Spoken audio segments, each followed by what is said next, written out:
Estimados oyentes, les habla Nikos Ricoy, y en poco más de 45 minutos expondremos hoy la primera enseñanza de una serie de 6 que tendremos a lo largo de la semana sobre diferentes aspectos del verdadero Evangelio. Y digo verdadero Evangelio no por ser exclusivista, sino porque en el día de hoy, en el ambiente cristiano evangélico, hay muchas prédicas de moral y filosofía que son solo eso, moralidad y filosofía que pretenden pasar por Evangelio pero no lo son. La Biblia dice con toda contundencia que son evangelios diferentes. Todos conocemos lo que dice Gálatas capítulo 1 versículos 6 al 8. Parafraseando el texto de Pablo, dice: «Estoy asombrado de que tan pronto os hayáis alejado para seguir un evangelio diferente. No es que haya otro, sino que hay algunos que perturban y pervierten el evangelio de Cristo. Pero si alguien, sea hombre o ángel, os anunciase otro evangelio diferente, sea maldito». Las palabras de Pablo son para temblar y para reflexionar. Porque en el día de hoy tenemos, por ejemplo, el evangelio materialista de la prosperidad que pasa por evangelio pero no lo es. También tenemos en muchas iglesias el evangelio sensacionalista y egoísta de los milagros. Otro evangelio es el famoso evangelio de salvación por obras. O incluso el tan conocido y facilón evangelio de pase al frente, o pase al altar, levante la mano, repita esta oración, o Dios tiene un plan maravilloso para su vida, o confía en las 5 leyes espirituales, acepte a Jesús en su corazón, etcétera, etcétera. Pero todo esto no es el evangelio verdadero que salva. Todo esto no es bíblico. Para que lo entendamos, pongamos esta ilustración sencilla al estilo de las parábolas del Señor Jesús. El evangelio del reino es como un número de teléfono, como una contraseña o como un pasaporte. Por ejemplo, si alguien quiere llamar y no tiene todas las cifras del número de teléfono o las tiene desordenadas o incluso le falta tan solo una cifra, ese número dará como erróneo y nunca se podrá llamar. Si un pasaporte no tiene todos los detalles correctos, a la persona nunca le dejarán pasar la frontera. Si en una frontera las autoridades son tan exigentes, imagínese, estimado oyente, en la frontera del cielo, cuando usted presente su evangelio, o sea, su pasaporte, y le digan: «Este evangelio no vale, es falso, está incompleto». Entonces usted escuchará las palabras de Mateo capítulo 25 versículo 41. «Apártate de aquí, maldito, al fuego eterno». De la misma manera, estimado oyente, cuando Dios pida al hombre la clave o el pasaporte para poder entrar al cielo, es decir, cuando pida el evangelio verdadero para poder entrar a la eternidad, y la persona no lo tiene completo ni ordenado, entonces nunca podrá entrar en la eternidad a la presencia de Dios.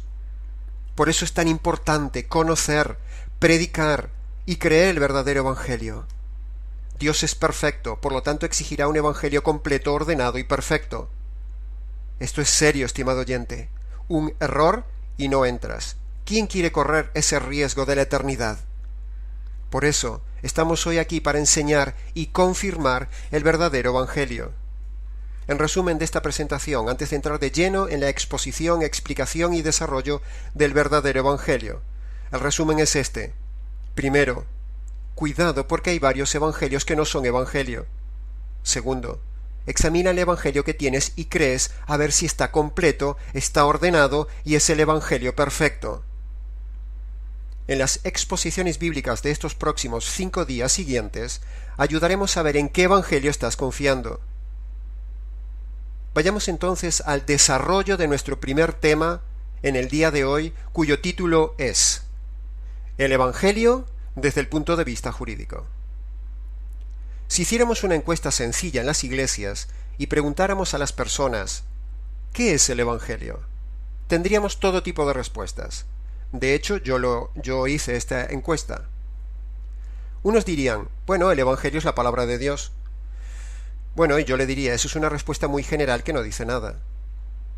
Otros dirían: el Evangelio es la buena noticia de salvación. Entonces yo le preguntaría: ¿cuál es esa noticia buena y en qué consiste esa salvación? Otros dirían: bueno, el Evangelio es el relato de la vida de Jesús. Pero yo les diría que una biografía no salva. Otros dirían: bueno, el Evangelio es la forma que Dios quiere que vivamos. Y yo les diría que eso es moralidad, y la moralidad no salva. Otros dirían: bueno, el Evangelio es el Nuevo Testamento. Bueno, yo les diría que en el Nuevo Testamento está el Evangelio, pero no todo el Nuevo Testamento es el Evangelio. Y por último otros dirían, bueno, Mateo, Marcos, Lucas y Juan son los evangelios. Entonces yo le diría que esos son 4 periodistas que hicieron un relato de una biografía de una persona. Pero una cosa son los evangelios y otra cosa es el evangelio. El evangelio es algo muy concreto que está en los evangelios y uno necesita saber qué es el evangelio. Y así podríamos seguir con diferentes respuestas, pero pocos son los que dan concretamente la respuesta correcta. Nosotros daremos al final la respuesta concreta y correcta. Entremos en materia. La Biblia presenta concretamente el Evangelio verdadero como si estuviéramos en una sala de justicia, donde el hombre es el delincuente y culpable, y Dios es el legislador y juez. Por lo tanto, en el Evangelio se manejan los mismos términos que se usan en una sala de justicia.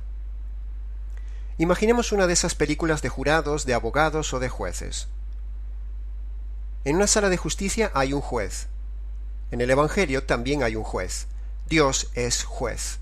El Salmo 7, versículo 11 dice que Dios es un juez justo. Segunda de Timoteo, capítulo 4, versículo 8 dice que Dios es un juez justo. Romanos capítulo 3, versículo 26 dice que Dios es justo. En una sala de justicia hay un delincuente. En el Evangelio el hombre es el delincuente, porque un pecador es un delincuente que ha roto la ley de Dios. En una sala de justicia está evidentemente la ley. En el Evangelio están los mandamientos de Dios que el hombre ha roto, la ley de Dios. En una sala de justicia hay un veredicto y una sentencia. En el Evangelio también hay una sentencia, el hombre es culpable.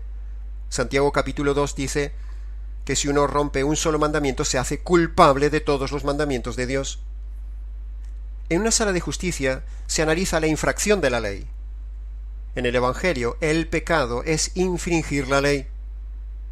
En una sala de justicia precisamente se hace justicia. En el Evangelio, en Romanos capítulo 1, versículo 17 dice, en el Evangelio se revela la justicia de Dios. En una sala de justicia, por supuesto, se espera que se haga juicio. En el Evangelio, lo que le espera al hombre es el juicio. Romanos capítulo 2, versículo 3 al 5 dice, ¿piensas, oh hombre, que tú escaparás del juicio de Dios? Cuando se revele el día de la ira y del justo juicio de Dios. En una sala de justicia existe una condena. En el Evangelio, el castigo y la ira de Dios es la condena sobre el hombre. Juan capítulo 3, versículo 36 dice que la ira de Dios está sobre el hombre. En Romanos capítulo 5, versículo 16 dice, ciertamente el juicio vino a causa de un solo pecado para condenación. En una sala de justicia hay un abogado. En el Evangelio también hay abogado. Queda demostrado bíblicamente hablando que el Evangelio es una cuestión jurídica. Dios quiere que lo veamos correctamente, es decir, que lo veamos como una cuestión jurídica, no de forma sentimental, emocional o de forma amorosa. Eso no es el Evangelio. Por cierto, en una sala de justicia, si lo pensamos bien, nunca se manejan términos como misericordia, amor, sentimientos, emociones, canciones, términos que sí usan los evangelios falsos porque no presentan el evangelio desde el ángulo correcto. El evangelio verdadero consiste en presentar a los hombres dos noticias bajo un aspecto jurídico.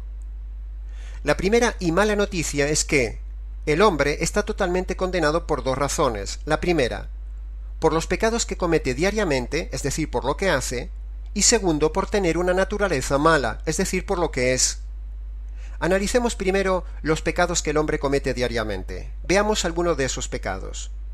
Malos pensamientos, mentira, actitudes de violencia, la envidia, robos, venganza, rebeldía, la deshonestidad, las disputas, la avaricia, la codicia, la arrogancia, la amargura, la desobediencia, la pereza, las peleas, los pleitos, los insultos, la traición, las quejas, la murmuración, la ira, la negligencia, la malicia, la soberbia, las maldiciones, las burlas, los desprecios, las palabras sucias, la autocompasión, la manipulación de los demás, el maltrato, la borrachera, los celos, el desprecio, la falta de dominio propio, el enojo, la desconfianza, el rencor, las imprudencias, la hechicería, la ambición, la terquedad,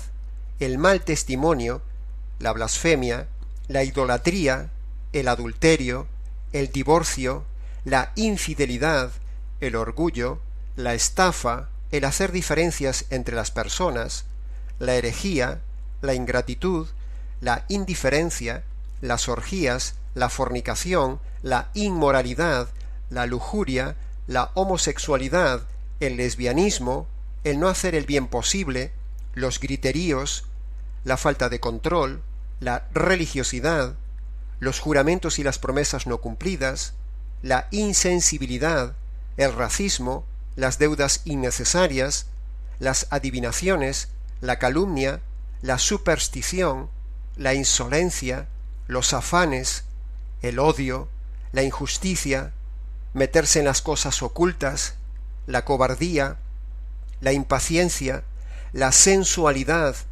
la dureza de corazón, los vicios, las enemistades, la falta de respeto, la hipocresía, la mundanalidad, los chismes, el perjurio, el desorden, el hacer las cosas por interés, el engaño, la falta de perdón, la deshonra, el intento de suicidio, el homicidio, la glotonería, la incredulidad, el despilfarro, el aborto, la extorsión, la vanidad, la coquetería, la ansiedad, el egoísmo, el pesimismo, la depresión, el ser parcial, el ir contra la conciencia de uno o de otra persona, el no amar o el negar el amor, el no ayudar, el estropear el cuerpo por fumar, drogarse, beber o tatuarse, la insensatez, el temor, el no amar a Dios sobre todas las cosas,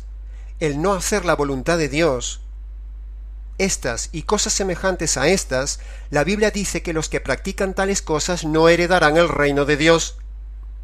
Estimado oyente, ¿has practicado alguna de estas cosas en tu vida? Marcos capítulo 7 del versículo 21 al 23, Romanos capítulo 1 del versículo 29 al 32 y Gálatas capítulo 5 del 19 al 21 son tres listas donde están algunos de esos pecados que hemos dicho hace un momento. Más de 100 pecados concretos que por hacerlos, creerlos, pensarlos o desearlos condenan al hombre ante Dios porque son infracciones de la ley. Dicho esto, ahora vamos a ver que el hombre está condenado por lo que el hombre es, o sea, por tener una naturaleza mala, degenerada y perversa, rebelde y corrupta, descarriada y degradada, malvada y maldita, depravada y abominable, entenebrecida y vil, contaminada y condenada, sucia e inmunda. El hombre no es buena persona. Todos estos términos que os he dicho son bíblicos, y todo esto exige justicia, demanda justicia, y Dios debe hacer justicia sobre el hombre, sobre lo que el hombre hace y sobre lo que el hombre es. Hace un momento hemos visto la cantidad de pecados que hace una persona diariamente. Ahora veamos lo que Dios dice sobre lo que el hombre es. Vamos a ver dos ejemplos, uno en el Antiguo Testamento. Por ejemplo, en Isaías capítulo 64, versículo 6. El texto dice: todos nosotros somos como suciedad, y todas nuestras justicias son como trapos de inmundicia, y todos caímos como una hoja, y nuestras maldades nos llevan como el viento. En la primera frase de Isaías 64, 6, Dios a través del profeta está diciendo que todo hombre es de naturaleza inmunda. Si nos fijamos, el verbo que se utiliza es el verbo ser, y el verbo ser es exactamente el mismo verbo que se utiliza para describir la naturaleza de Dios. Dios es eterno, Dios es infinito, Dios es todopoderoso, etc. Para calificar la naturaleza de Dios utilizamos el verbo ser, y Dios para calificar la naturaleza del hombre utiliza el mismo verbo, el verbo ser. Entonces la Biblia dice que el hombre es de naturaleza inmunda. Entonces de esa manera podemos ver el contraste que hay entre la naturaleza del hombre y la naturaleza de Dios. La segunda frase de Isaías 64:6 dice: todas las obras del hombre son inmundas, aun incluso las obras justas, o todos los intentos de justicia, o todos los intentos de justificarse el hombre delante de Dios, Dios dice, son inmundas. La tercera frase de Isaías 64:6 dice que todos estamos caídos como hojas. El hombre está muerto, como una hoja caída del árbol, seca, sin sentido, sin vida, sin esperanza, cargada. La cuarta frase de Isaías 64:6 dice, nuestras maldades nos llevan como el viento. Si analizamos un poco esa frase, nos damos cuenta como que el hombre es un esclavo de sus maldades y le hace hacer lo que el hombre no quiere hacer. Por lo tanto, el hombre es un esclavo. Entonces, en este pasaje tenemos superconcentrado 4 conceptos que Dios dice de lo que es el hombre. El hombre es inmundo, todas sus obras buenas y justas incluso son inmundas, el hombre está en una posición de caído y muerto, y el hombre es un esclavo. Con todas estas condiciones, el hombre no puede entrar en la gloria de Dios. En el Nuevo Testamento encontramos un pasaje pequeño que dice cosas similares. Efesios capítulo 2, versículo 3 dice, siendo por naturaleza hijos de ira. Por lo tanto, por lo que el hombre hace y por lo que el hombre es, no puede entrar en la gloria de Dios, el hombre está condenado. Pero ahora vamos a ver otro ángulo. El hombre tiene enfrente a Dios, que es santo y juez perfectamente justo. Por lo tanto, Dios debe aplicar su justicia sobre los pecados del hombre, y también debe descargar su ira, o sea, el castigo que producen los pecados del hombre. Veamos algunos de los pasajes de los atributos de este Dios. El Salmo 5:5 dice que Dios aborrece el pecador. Entonces, si Dios aborrece el pecador, el hombre está perdido. El Salmo 7:11 dice que Dios es un juez justo. Si Dios es juez y es justo, no puede perdonar al hombre, porque si lo hace se convierte en un Dios injusto. Este es precisamente el dilema teológico más importante de toda la Biblia que veremos un poco más adelante. Isaías capítulo 6 dice que Dios es santo.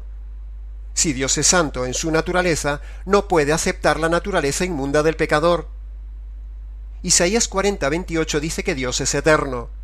Si Dios es eterno, el hombre merece un castigo eterno por ofender a un Dios eterno. En 1 de Juan capítulo 4, versículo 8 dice que Dios es amor. Si Dios es amor, tiene que odiar al malo, porque el hombre es malo. Son incompatibles, dos naturalezas incompatibles. Lo mismo con Lucas capítulo 18, versículo 19. Ahí dice que Dios es bueno. Si Dios es bueno, tiene que rechazar automáticamente al hombre porque es malo. Romanos capítulo 6, versículo 23 dice, la paga del pecado es la muerte. Pensemos esto, estimado oyente, por un solo pecado Dios expulsó al diablo del cielo al instante. Por un solo pecado Dios expulsó a Adán y Eva del paraíso al instante. Estimado oyente, ¿cuántos pecados has cometido en tu vida? ¿Por qué Dios aún no te quitó la vida? Razones tiene. Si la paga del pecado es la muerte, ¿por qué Dios no te quitó la vida? Hemos cometido más pecados que el diablo y Adán y Eva juntos. Si Dios expulsó al diablo y a Adán y Eva, ¿por qué entonces Dios aún no nos expulsó del planeta Tierra? La respuesta es una: paciencia. Paciencia para que conozcamos el verdadero Evangelio, porque la que nos espera detrás de la muerte es algo terrible. Romanos capítulo 3, versículo 25 habla de la paciencia de Dios. Romanos capítulo 9, versículo 22 dice, Dios soporta con mucha paciencia los vasos de ira. Segunda de Pedro capítulo 3, versículo 15 dice, entended esto, que la paciencia de nuestro Señor es para salvación. Ahora, Dios tiene paciencia, pero todavía hay una dificultad que salvar. El gran dilema teológico de toda la Biblia está en esta cuestión. ¿Cómo Dios, siendo un juez justo, puede perdonar al hombre pecador, pero sin dejar de ser justo? Dios quiere perdonar al pecador, y lo espera, pero no puede perdonarlo de forma directa.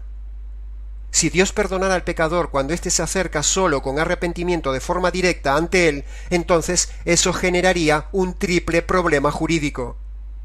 Primero, Dios se convertiría en un juez injusto, porque no estaría haciendo justicia.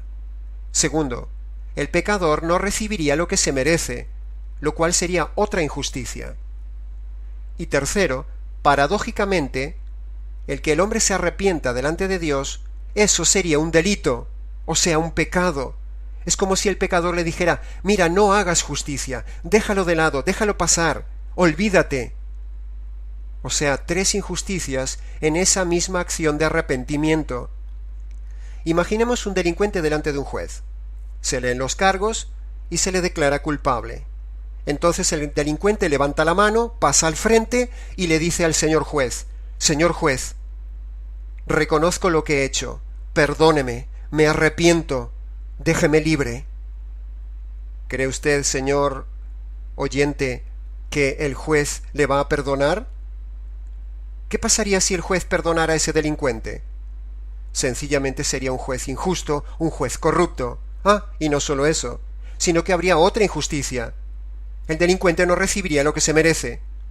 Hace pocos meses hablaba yo con una abogada sobre el tema del Evangelio, y en determinado momento yo le pregunté, estimada abogada, ¿cómo se perdonan sus pecados?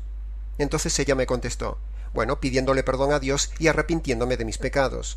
Entonces yo le dije, estimada abogada, supongo que usted conoce las leyes, si usted conoce algún ambiente jurídico, habrá estado en algún lugar en una sala de justicia. Y me dijo, sí. Entonces, estimada abogada, imagínese un delincuente delante de un juez que se arrepiente y le pide perdón. ¿Cree usted, abogada, que el juez le va a perdonar por el simple hecho de que el delincuente llore, se arrepienta y le pida perdón? Entonces la abogada me dijo, ¿sabe una cosa, Nikos? Sí, dígame, abogada. Yo soy jueza. Bueno, usted me dijo que era abogada. Sí, yo soy abogada, pero para ser juez es necesario ser abogado. Pues con la venia, su señoría. ¿Cuántas veces usted en un tribunal de justicia algún delincuente le ha pedido perdón por arrepentimiento? ¿Qué pasaría si un delincuente se levanta en la sala de justicia y le dice, señora jueza, le ruego por favor que me perdone? Me arrepiento de lo que hice. ¿Usted, señora jueza, le perdonaría? ¿Y sabéis lo que me dijo la jueza? Que ni se le ocurra pedir perdón al delincuente. Y yo le dije, ¿por qué? Porque es un delito. Se llama delito de cohecho. Es como si el delincuente tratara de sobornar al juez. De la misma manera sucede con Dios. Cuando un pecador simplemente se arrepiente delante de Dios y le pide perdón de sus pecados, Dios no puede perdonarle, porque si Dios le perdonara, Dios se convertiría en un Dios injusto y el pecador no recibiría lo que se merece, a la vez que es un delito porque está tratando de sobornar a Dios. Entonces, para que Dios pueda perdonar al hombre sin dejar de ser justo, primero, Dios debe satisfacer la justicia que producen los pecados del hombre, y afortunadamente lo hizo. Segundo, también debe apaciguar su ira, producida por esos pecados, y afortunadamente Dios lo hizo. De esta forma, ahora sí Dios podrá perdonar al hombre. Entonces, para lograr todo esto, es decir, para que Dios pueda perdonar y a la vez seguir siendo juez justo, Dios diseña un plan, el Evangelio. Punto número 1.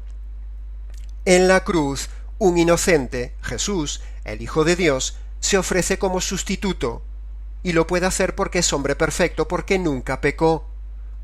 Segundo, en la cruz, Dios, el Padre, al castigar y matar a su Hijo, satisface la justicia de Dios que producen los pecados del hombre. Y tercero, en la cruz se apacigua la ira eterna que el pecador merece recibir en la condenación eterna. Por lo tanto, por medio de la cruz, Dios, juez justo y santo, puede hacer dos cosas a la vez: dejar satisfecha su justicia y su ira, y puede perdonar al hombre que cree y recibe este mensaje. Entonces, dilema teológico resuelto. Hagamos un resumen rápido de lo que hemos dicho de la mala noticia hasta ahora. Hemos dicho que el hombre está totalmente condenado por los pecados que comete diariamente, es decir, por lo que hace, y también hemos dicho que el hombre está condenado por tener una naturaleza mala, es decir, por lo que el hombre es. Y hemos dicho, por otro lado, que el hombre tiene enfrente a Dios, que es un juez justo y santo. Por lo tanto, Dios debe aplicar su justicia sobre los pecados del hombre, y debe descargar la ira, o sea, el castigo que producen los pecados del hombre. Entonces, con todo esto que hemos dicho, el hombre frente a Dios tiene un grave problema, un problema jurídico. el juicio y la ira de Dios están sobre él. ¿Cómo librarse de esta situación terrible? Porque los pecados demandan justicia. Si la justicia cae sobre el pecador cuando Dios le quita la vida, entonces el hombre está perdido, y precisamente se trata de salvarlo.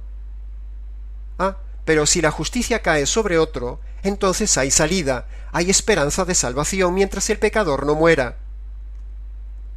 La segunda y buena noticia es precisamente que la justicia cayó sobre otro. En la cruz, como ya hemos dicho, Dios el Padre descargó la ira eterna sobre su Hijo eterno para satisfacer la justicia eterna. Justicia e ira que tú y yo merecemos recibir en la condenación eterna. Entonces, estimado oyente, cuando el Padre castiga y mata a su Hijo en lugar del pecador, de esta manera se producen dos cosas. Se cancela la justicia divina contra el hombre y se retira la ira de Dios sobre el hombre. Cuando predicamos y enseñamos esto en las iglesias, mucha gente se escandaliza, pero es bíblico. Dicen que el que mató a Jesús fueron los judíos o fueron los romanos. Pero Isaías capítulo 53, la profecía de la cruz, dice en el versículo 4: el Mesías fue herido por Dios y abatido. El versículo 6 dice: Yahvé descargó sobre él el pecado de todos nosotros. Versículo 10 dice: Yahvé quiso destrozarle y quebrantarlo con padecimientos. Los romanos no mataron a Jesús. No podían matar una naturaleza perfecta. Los judíos lo entregaron, los romanos lo crucificaron, pero el Padre mata a su Hijo, y el Espíritu Santo, en unidad con el Padre, apoya en complicidad esa muerte, y ambos abandonan al Hijo de Dios en el Calvario, en una separación que para ellos es eterna. Un instante de separación entre seres eternos es una eternidad. La agonía de Getsemaní y el Calvario no era lo físico que le venía encima a Jesús. Jesús no temía el sufrimiento físico, ni lo físico fue el centro, ni lo peor para Jesús. Porque hubo mártires que sufrieron mucho más que Jesús físicamente, más torturados, más tiempo, incluso quemados. La copa de la ira de Dios, que el Señor hablaba en Getsemaní, que le hizo sudar gotas de sangre, no era el sufrimiento físico que le venía, sino la ira de Dios que le venía encima, la separación eterna del Padre. Como la paga del pecado es la muerte, en la cruz muere físicamente Jesús hombre, por 3 días, pero también en la cruz se rompe la comunión eterna entre el Padre y el Espíritu Santo con el Hijo. Es una muerte espiritual. Es el desgarro de la unidad divina, esa unidad eterna que por siempre existió. Ese amor, esa unidad es desgarrada, es cortada en un instante. La unidad eterna se rompe. Las dos muertes que el hombre experimentará por causa de sus pecados, la física y la eterna, las experimentó el Hijo de Dios en la cruz en sustitución del hombre. Jesús murió físicamente, y Jesús murió y experimentó la separación eterna. En Romanos capítulo 3, versículo 25 y 26, el pasaje más importante de toda la Biblia, dice: Dios puso a Jesucristo como propiciación, es decir, como la víctima que recibe el sacrificio para hacer justicia de las injusticias de un culpable, y así manifestar su justicia a fin de demostrar que Él es juez justo y también el que justifica al que pone la fe en Jesús. En Gálatas capítulo 3, versículos 10 y 13, vemos la crudeza invisible de la cruz. Allí dice en el versículo 10: Maldito todo aquel que no puede cumplir todas las cosas escritas en la ley para hacerlas. El versículo 13 dice: Cristo fue hecho maldición por nosotros, porque no cumplimos la ley, pues estaba escrito: Maldito todo aquel que es colgado en un madero. Los delincuentes eran expuestos en un madero. Cristo fue colgado como un delincuente, sin ser delincuente, por un delincuente. En 2 de Corintios capítulo 5, versículo 21, se habla de la sustitución de la cruz. Al que no conoció pecado, es decir, al Señor Jesús, el Padre lo hizo y lo trató como pecador por nosotros, para que nosotros, por medio de la fe, fuésemos hechos justicia ante Dios por medio de Él. Entonces, si en la cruz se satisfizo la justicia de Dios y se descargó totalmente la ira de Dios, y ya está todo hecho, ¿significa ya que estamos todos salvados porque está todo hecho? No. Dios manda y pone a todo hombre dos condiciones para salvarse. Dos condiciones para que, jurídicamente hablando, el hombre sea declarado justo. En Marcos capítulo 1, versículo 14 y 15, vemos allí cómo Jesús empieza su ministerio evangelístico. Y Jesús empieza su ministerio evangelístico no invitando a la gente a que repita una oración, no a que la gente lo reciba en su corazón, no a que la gente levante la mano, no a que la gente busque la prosperidad. Jesús dice: arrepentíos y creed en el Evangelio. Arrepiéntanse y crean en el Evangelio. Dios quiere que uno se arrepienta, es decir, que reconozca y abandone sus pecados y que reconozca también que tiene una naturaleza mala, es decir, lo que hemos dicho en la mala noticia. Pero la otra condición que Jesús pone en el versículo 15 es que todo hombre crea y confíe en la obra de justicia hecha en la cruz por el Señor Jesús, es decir, la buena noticia, el Evangelio. Cuando el hombre se arrepiente de sus pecados, primera condición, y pone su fe en la justicia descargada en la cruz, segunda condición, entonces Dios lo declara totalmente perdonado, jurídicamente perdonado, inocente como si nunca hubiese pecado. Pero también lo declara totalmente reconciliado. O sea que este delincuente, que era enemigo de Dios, ahora Dios lo toma como hijo, y no solo como hijo, sino que también nos ofrece ser esposa del Hijo de Dios. Por lo tanto, ahora sí, por medio del arrepentimiento y la fe, con la obediencia de estas dos condiciones, el hombre sí puede entrar en la gloria de Dios. La resurrección de su Hijo es la evidencia de que Jesús nunca pecó. Si no, Jesús estaría todavía en la tumba como todos los demás líderes de todas las demás religiones. La resurrección es la evidencia de que Dios aceptó este evangelio, este sacrificio perfecto, a favor del hombre pecador. La resurrección es el sello de la buena noticia de la cruz. Es como si Dios dijera: regresa, vuelve aquí a donde estabas. Sin resurrección todo esto es una historia trágica y dramática. Pero con la resurrección hay vida. Como la resurrección es vida, la resurrección de Jesús es lo que le da vida y poder a este verdadero evangelio, maravilloso, glorioso evangelio. Por eso los demás evangelios no tienen poder, por eso la gente sigue viviendo a pesar de que pasa al frente, repite una oración, y todo lo demás sigue en sus vidas igual porque no hay poder. Solo el verdadero evangelio del arrepentimiento y la fe, respaldado por el poder de la resurrección, da vida y poder para vivir una vida transformada. Isaías capítulo 53, versículo 11 dice: por medio de este conocimiento, o sea, el evangelio, mi siervo, es decir, Jesús, el justo, justificará, es decir, declarará jurídicamente inocente a muchos culpables. Y tú puedes ser uno de ellos, estimado oyente. Tú y yo somos culpables por lo que hemos hecho y por lo que somos. Dios es un juez justo, Dios es santo y tiene que hacer justicia sobre nuestra naturaleza injusta y sobre nuestras obras injustas.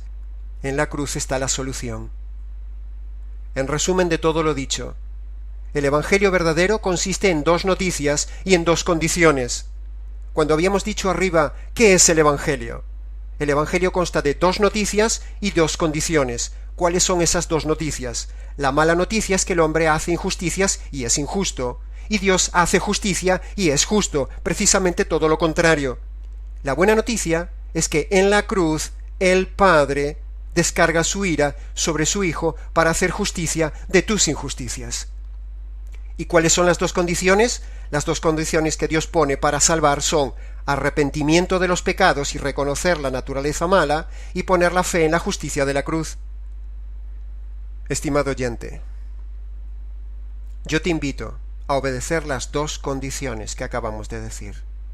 Yo te invito a que vayas y busques en tu habitación un momento tranquilo, que busques un lugar tranquilo, que te postres de rodillas, que te descalces porque el lugar es santo, y que te arrepientas de cada uno de los pecados que hemos dicho anteriormente, todos esos pecados que han saltado ahora en tu conciencia, y que reconozcas que eres mala persona, que eres malo. Dios pide también que creas en lo que sucedió en la justicia de la cruz. Señor, es verdad, reconozco que soy culpable. Reconozco que durante 20, 30, 40, 50, 60, 70, 80 años he hecho las cosas mal. ¿Cuántos pecados, Señor, que demandan justicia? Señor, lo reconozco, me arrepiento, los abandono. Ah, Señor, espera. Eso es la mitad del Evangelio. Hoy he comprendido, hoy he entendido que había que hacer justicia de mis injusticias. Y ahora veo y creo que en la cruz hiciste justicia de mis injusticias, y yo lo creo. Una cosa más, Señor. Muchísimas gracias por este precioso Evangelio. Estimado oyente, mañana continuamos con otro aspecto, otro ángulo expositivo del verdadero Evangelio. Les ha hablado Nikos Ricoy.